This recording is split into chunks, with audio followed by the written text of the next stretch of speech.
મિત્રો, આધાર કાર્ડને આપણું સૌથી મહત્વનું ડોક્યુમેન્ટ માનવામાં આવે છે, પરંતુ આપણે ક્યાંય પણ નાના મોટા કામ માટે સૌથી વધારે જે ડોક્યુમેન્ટને શેર કરી દેતા હોઈએ છીએ એ ડોક્યુમેન્ટ આધાર કાર્ડ જ છે. અને એટલા માટે ઘણીવાર આપણા આધાર કાર્ડનો દુરુપયોગ પણ થઈ જતો હોય છે. એટલા માટે જો તમે એ ચેક કરવા માંગતા હોવ કે તમારા આધાર કાર્ડનો ક્યાં ક્યાં ઉપયોગ કે પછી દુરુપયોગ થયો છે, તો એના માટે તમારે સૌથી પહેલા uidai.gov.in આ વેબસાઇટ ઉપર જવાનું છે. આ વેબસાઇટ ઉપર ગયા બાદ તમારે આધાર સર્વિસ નામના ઓપ્શન પર ક્લિક કરવાનું છે. અહીંયા ક્લિક કર્યા બાદ તમારે ઓથેન્ટિકેશન હિસ્ટ્રી નામના એક વિકલ્પ પર ક્લિક કરવાનું છે. અહીંયા ક્લિક કર્યા પછી તમારે તમારો આધાર નંબર અને ઓટીપી અહીંયા નાખશો એટલે આ વેબસાઇટ તમને બતાવી દેશે કે તમારા આધાર કાર્ડનો ક્યાં ક્યાં ઉપયોગ થયો છે અને ક્યાં દુરુપયોગ થયો છે.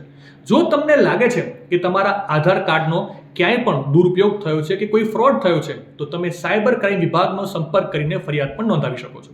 માહિતી સારી લાગી હોય તો રીલને વધારે શેર કરજો અને આવી જ અવનવી માહિતી માટે સંદેશ ડિજિટલ સાથે જોડાયેલા રહેજો.